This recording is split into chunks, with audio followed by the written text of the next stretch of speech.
In this video, I'm going to debunk 7 of the most common pieces of golf advice that are holding you back from playing your best golf. If you're tired of a lot of roller coaster rounds or just feeling like you're never reaching your potential, maybe you're getting too frustrated, not having as much fun as you once did, you have to watch this video so you stop listening to this old advice that's holding you back. Number 1 is to stop swinging low and slow on the way back. Why do I feel like Dr. Evil when I do that?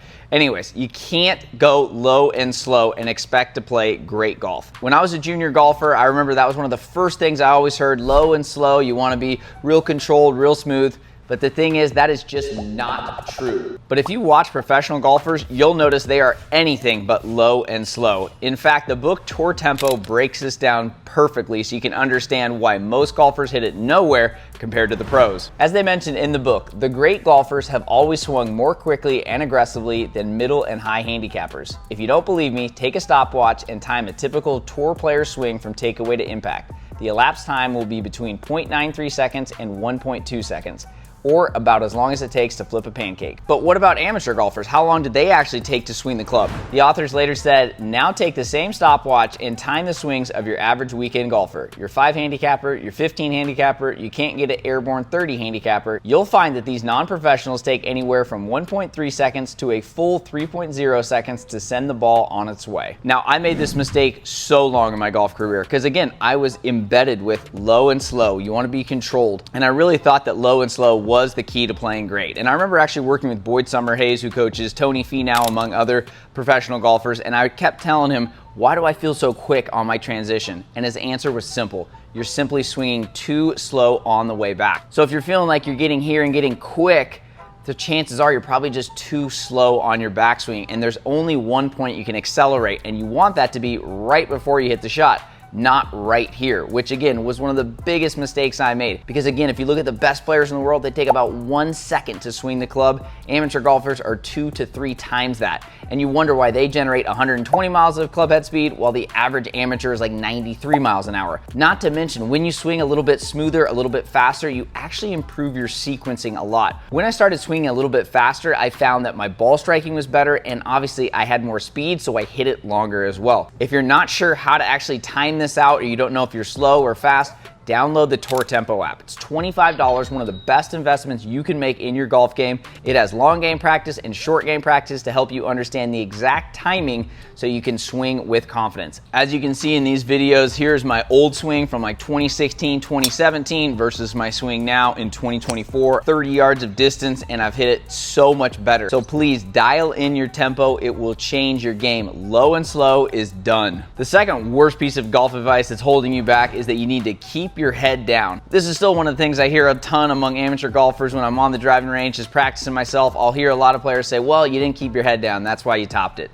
In reality, that is not why you top the ball. If you need proof that you don't need to actually keep your head down, watch David Duval. As you can tell in this picture, his head is not looking at the ball, it's looking at the target already, and he is simply rotating through and trusting it. And if you really think about it, the swing takes so short of a time anyways, it's not like you actually see the face hitting the golf ball. So you do not need to keep your head down. And in fact, I keep my head down too long myself, and that's something I'm trying to change. The problem is with me is that I can't see out of my right eye, so I'm super left eye dominant, so I tend to stay down a little bit too long, but it's definitely something I'm working on to improve my release. Here's what Hank Haney, one of the top golf coaches and Tiger's previous coach, had to say about keeping your head down. One of the worst cliches I hear is that you've got to keep your head down during the backswing. The same idea applies through impact. Keeping your head down can limit turning. Odds are this will make you hit it fat. If you haven't yet, make sure to hit that subscribe button so you never miss any of these epic videos. The third piece of awful golf advice that you want to avoid is that you gotta hit 3-wood to play it safe. Now again, this sounds good in theory, but we have too much data now that's gonna say otherwise. Arcos Golf has tracked nearly 1 billion shots from amateur golfers, and they found that this is just not true.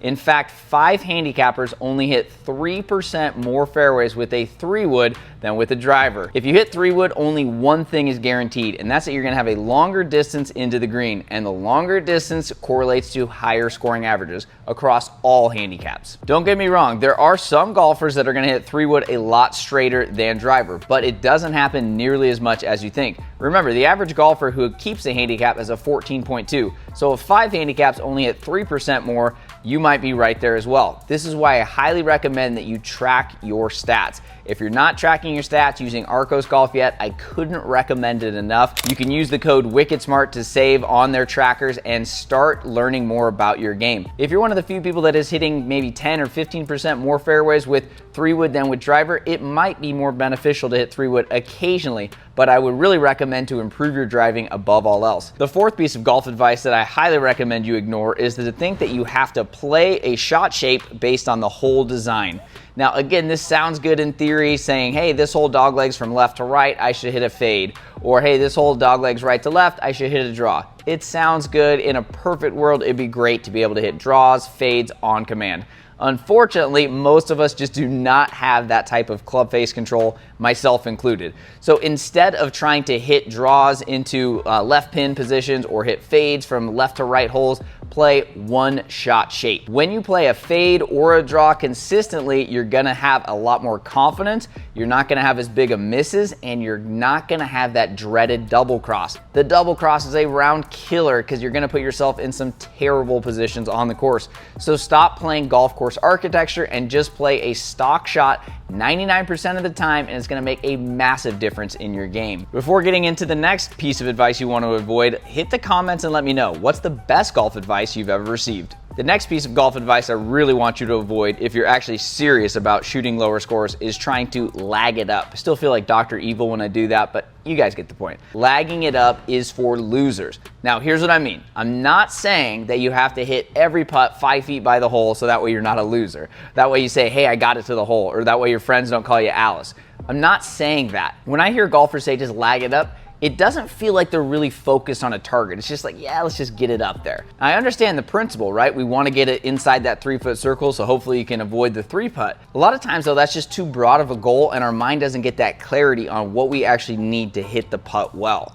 So I'm not saying you have to try and race every putt by to say you got it there, but you want to make sure that you try to make every single putt. As Dr. Bob Rotella said in Putting Out of Your Mind, the truth is that every putt is a green light putt. So please, make sure you hear this advice correctly. I'm not saying to race it by the hole just to say you got it there, but make sure to give your mind a ton of clarity so that way you can try to make as many putts as possible. And if you do miss them, hopefully you're gonna have a lot easier putts. Maybe you'll have 1, 2, and 3 footers versus 3, 4, 5 footers. Sixth piece of golf advice I really want you to ignore is that you shouldn't lift heavy weights. Now, here's the thing. A lot of people think if I, lift heavy, I'm gonna get bulky. That's just not the case. I lift all the time, very heavy, and sadly, I'm not bulky, okay? Using a progressive overload system over time where you're adding more weights and more reps can absolutely help you add muscle, which is gonna help you hit it farther. And if you're doing some flexibility and mobility exercises, chances are it's gonna have no impact on your ability to still make a full shoulder turn. Plus, if you look at the best golfers in the world, they are lifting heavy. These guys understand the power of adding muscle so they can hit it farther because once again, the longer you hit it off the tee correlates to lower handicaps. So you wanna make sure we're lifting heavy and not being scared of the weights. Of course, you wanna do it safely with proper form, continuing to work your way up, but stop avoiding heavy weights thinking it's gonna hurt your golf game. As Olympia Fitness stated, because the average PGA backswing lasts around 0.75 seconds and the downswing is roughly 0.25 seconds, the amount of power PGA golfers are capable of generating in 1 second is incredible and does not happen by sheer luck. The ability to produce such power is enhanced through heavy strength and power-based training because motor unit recruitment improves. Final piece of golf advice you should definitely ignore is thinking you should lay up to a perfect distance. This is again an outdated myth that is holding you back from playing your best golf. This is something I grew up listening to as well, right? Like lay up to 75 yards, that's a perfect lob wedge, or lay up to 100 yards, that's a perfect sand wedge. Again, it sounds good in theory, but we just have too much data now that says otherwise. Now, sometimes you do need to lay up, right? If there is out of bounds that's gonna come into play, if you can't carry water. I'm not saying to never lay up, but don't willingly lay up to a perfect distance versus a 30 or 40 yard shot just because it's a partial wedge. As you can see on this graph from golf.com, the closer you are in proximity to the green, the closer you're gonna hit it. Closer you hit it on the green, the more likely you are to make the putt and have a lower scoring average. So make sure to not lay up willingly. Give it a go if you can. If there's a lot of trouble in play, sure, lay back when it's right. But in general, if there's nothing up there, get the ball as close to the green as possible. It's gonna have a huge impact on your scoring average. I'm convinced that when you don't listen to these 7 pieces of golf advice, you're gonna play better than ever. And if you wanna play more consistent golf and break 80, make sure to watch these 2 videos next.